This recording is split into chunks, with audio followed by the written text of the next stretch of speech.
नमस्कार दर्शक बंधु जय जगन्नाथ। पुणी आपण मान स्वागत माय ओडिशा चैनल। ख्रीस्टियन धर्म न नेले समाज बहिष्कार करा जीवो। हाँ आज्ञा एमती एक घटना देखा मिली गुमलार गोरटली गाँव में। गोरटली गाँव में प्राय 50 टी परिवार अच्छा किंतु से 30 टी परिवार प्राय ख्रीस्टियन हो सारे एवं वर्तमान जो खबर आसछि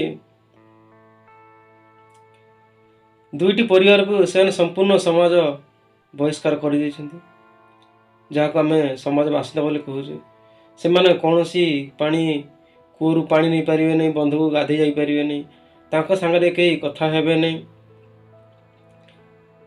आउ बड़ कथा है सी जन स्कूल मास्टर से स्कूल भी जाई पार रहंती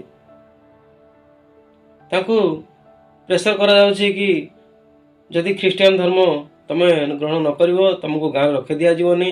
तांकर घर द्वार मध्य भांगी देइछन्ती एवं तांको जीवन मारिया पई धमकी मध्य दिया जायछि।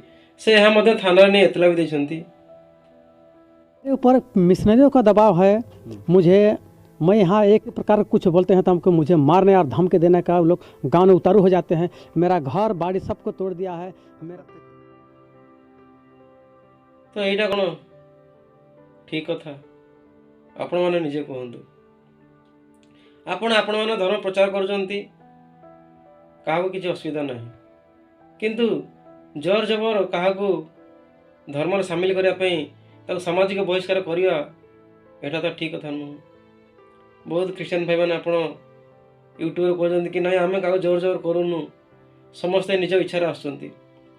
जदि समस्ते निज इच्छा आसते ताहले आपण तांको बहिष्कार कहीं कले मन ताने आप जोर जबर कर यदि आम समाज रही अच्छी ख्रीस्टियन धर्म नवाक बाध्य।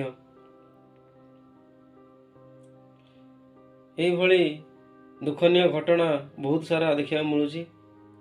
मोर समस्त भाई मान को अनुरोध एवं जो भाई मैंने धर्म बदली कर साहाय्य कर लोक को आसी हिंदू धर्म अन्य धर्म कन्वर्ट कर चेष्टा कर अनुरोध एभलिया काम आप करूँ ना। कारण एभलिया अभियोग थाना को आसिले आपण अरेस्ट हेबे। संविधान अनुसार आपको आईन में दंडित होगा पड़ो। आपण धर्म प्रचार करूँ। जदि आपण धर्म एते भल ताले आप लोक आपे टाणी ही जीवे, किंतु आपण एते जबरदस्त करी क्या निज धर्म सामिल करूँ ना।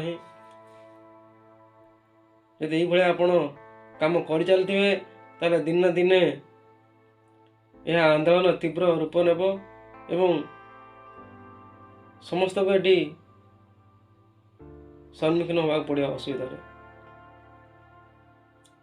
आम भारत में समस्ते हिंदू ख्रीस्टियन मुस्लिम समस्ते भाई भाई हो चलिया सेटा ही भल। आदि आपण मैंने चाहते कि समस्त हिंदू को आम निज धर्म में सामिल करदेबू तो यहाँ आपणकर सबुठ बड़ भूल। यही भूल करतुनि।